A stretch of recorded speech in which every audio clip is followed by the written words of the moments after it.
Fleming here, and sorry I'm in my sandal top. It's incredibly hot today, and I didn't actually intend to make a video, so you know, I didn't get ready for it. Anyway, I needed to do this one because this is quite urgent. It turns out that on Sunday morning in Britain, a young girl called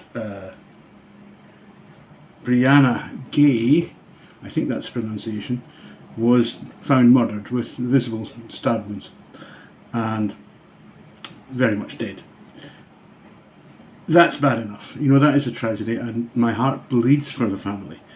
They say that she was a lovely girl, that she was larger than life, that she was funny, she was the heart and soul of the party, she was a great person.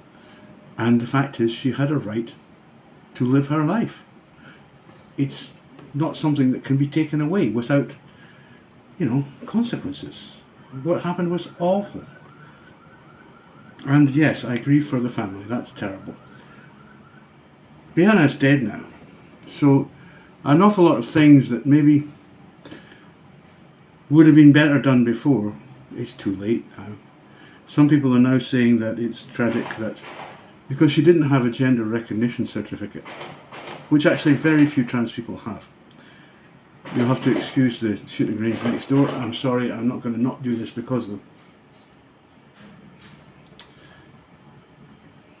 It's really tragic that, you know, this happens, but the fact is that very few, a very small proportion of trans people in the UK actually get these certificates. It's not the cost, it's just a long-winded, bureaucratic, stupid procedure that doesn't need to be as terminally off-putting as it is. And of course this girl was 16, so it's very difficult at that age. You know, you've got so many other things to worry about. She was at school, she was studying, she was a good student, everybody liked her and she was doing well. You only have so much time that you can devote to things when you're that age, at any age. And especially at that age, and I guess, you know, getting yourself a gender recognition certificate in order to make sure that the correct sex would be put on her death certificate was just not that important to her, because she didn't expect somebody to murder her. Let's be honest. But the fact is, it's too late to worry about that, and I'm afraid that although I have huge sympathy, you know, and I think it must be terrible for the family, at the end of the day, I can assure you that Brianna is past caring. She really doesn't care anymore about this. The circumstances of the killing are very limited. There's very little that we know. That she was killed in Cheshire, which is a county in England. Was apparently killed by two people, but there are reports that she knew these people and that they were friends. So there isn't any suggestion at the moment that this was a hate crime. The police are certainly not treating it as one. Nobody knows what actually happened. And to let you know, in Britain, if these people, the two people have been arrested, if these people are charged, that's it. You are not going to get any more information till the trial. Sorry, there's a lot going on outside. In Britain, the rule of sub judice is extremely strict, and all journalists are absolutely required to abide by it. Otherwise, they will find themselves in the big house, which nobody wants. Especially as some of the people in there might not like you too much. But the simple fact is that once a charge, and this is the law, once a person has been charged, you may not discuss any details of that, the crime, the person, anything connected with it, other than what was previously known, which was already in the public domain. But any new information that arises from the investigation is sub judice. That means you don't get to talk about it. It's very strictly maintained, that rule. And so you're not going to hear any more about what actually happened until it comes to a trial, which it does look like it will come to a trial. They don't always, but this one does look like it will. So, why am I exercised? And that has been quite a horrible day, actually, you know, just thinking about this lassie. And I've seen her pictures, and you know, she's just a sweet girl. I mean, what? You know, what? Why would there be so much hate around this poor little girl who was murdered at the age of 16? And unfortunately, it comes down to that poison, that absolute poison in British society, which is the TERFs, the Trans-Exclusionary Radical Feminists, and what are called the gender crits. And I'm afraid that just today and yesterday, these people have shown themselves to be absolute scum. Total, unmitigated scum. That's all they are. They have been on Twitter, they have been everywhere on all social media shouting about how wonderful it is that because this girl didn't have a gender recognition certificate, she will have male marked on her death certificate. Now, like I said, Brianna doesn't care. She's dead. But what massive disrespect. What horrific disrespect. And how vile do you have to be to try to make a political point out of the death of an innocent child? And that's what this is. This is scumbag feminists trying to make political capital out of the death of an innocent child. We don't know why she was killed. It will come out in due course when the trial finally happens, presuming it will happen. But that's what it is. She did nothing. She did nothing wrong. There's no blight on her character whatsoever. You know, she was a loving child, a good student, and had many friends. Now she's dead. And these scum, and I use this word with great consideration, these absolute vermin, called the TERFs, decide that now is the opportunity for them to make a political point out of her death. And I say to you, you're despicable. You are utterly, completely, and totally despicable. Now, I've always tried to maintain a somewhat neutral position on this. I personally don't think that the toilets debate is even worth fighting, because the fact is, you can't tell. There are a significant number of trans women you can't tell. I mean, okay, we know, you know, we absolutely know that if Jenna arrives, you know, we're 6'5", by the way, you're going to have some questions to ask. But the fact is that homosexual transsexuals, true transsexuals, there's no way you would know. Most of them you just will walk right past you. So the whole thing is a complete farce. It's just a farce.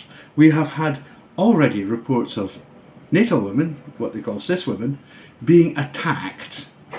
And in fact, in this case, it was a white cis woman who was attacked by a black cis woman, because the black cis woman thought that the white cis woman was actually trans and trying to use the toilet. So, you know, of course, you see it on YouTube and Twitter all the time. The first reaction was to try and beat the person. She ended up in the hospital.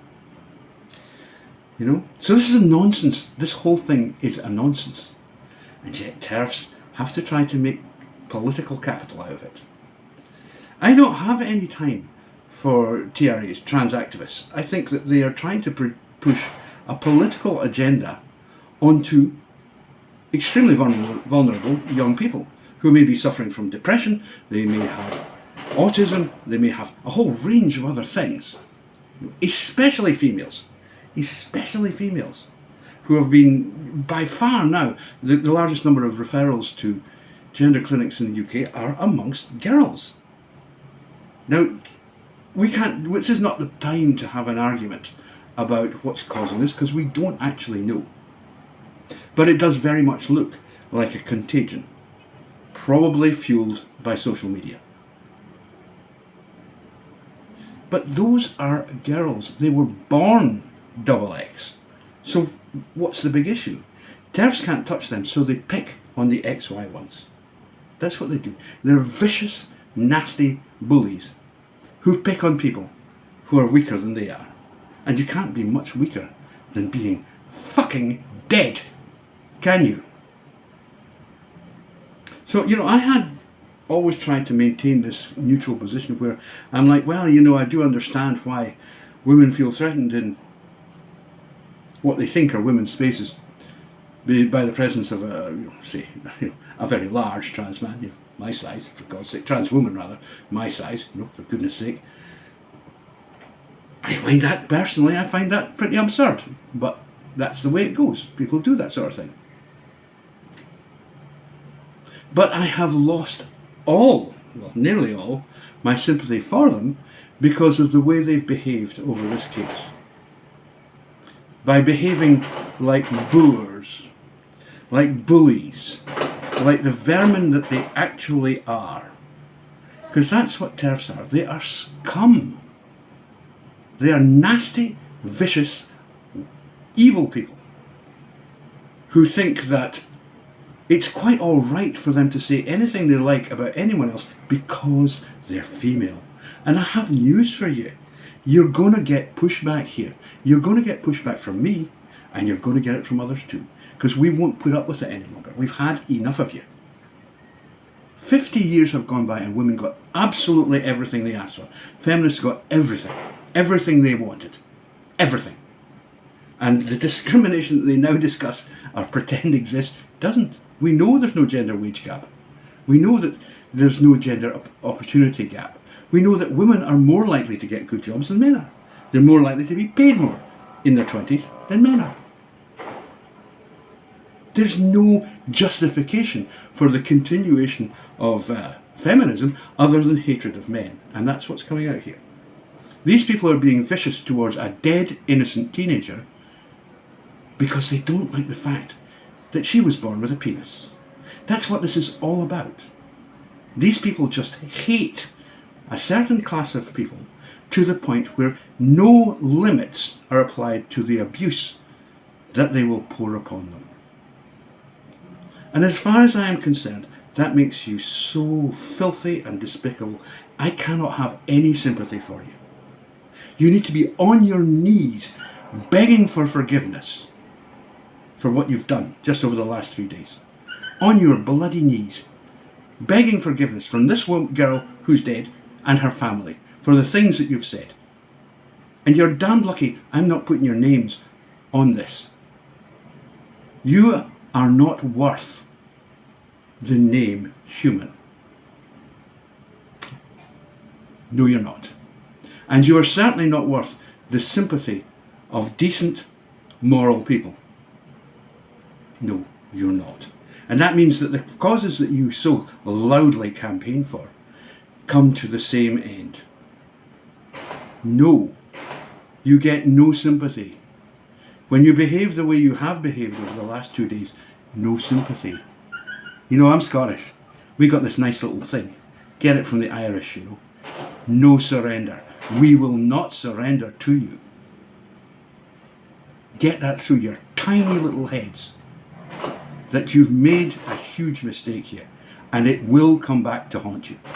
So there you are. I'm going to let the guys next door shooting the guns get on with it. I wish, you know, if it, by any chance Brianna's family ever watches this, you know, my God, I'm a parent myself. It's awful.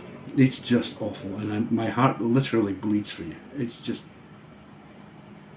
you know, I can't imagine. It's a terrible thing for a parent to lose a child anyway. And then to lose a child in this manner, to be murdered. And then for her to be used, her murder to be used as a political pawn by vermin. My God. How awful is that? And how nasty are the people who do it? Just read, just to finish up here, that the Times, which started off, Times newspaper, right, which started off saying, reporting it as the death of a trans girl, have now removed all reference to her being a girl, and it's referenced to a boy, and wrong, you know, and him, her, his, all the rest of it, all the way through. Okay, the Times was once a respectable paper. I'm a journalist.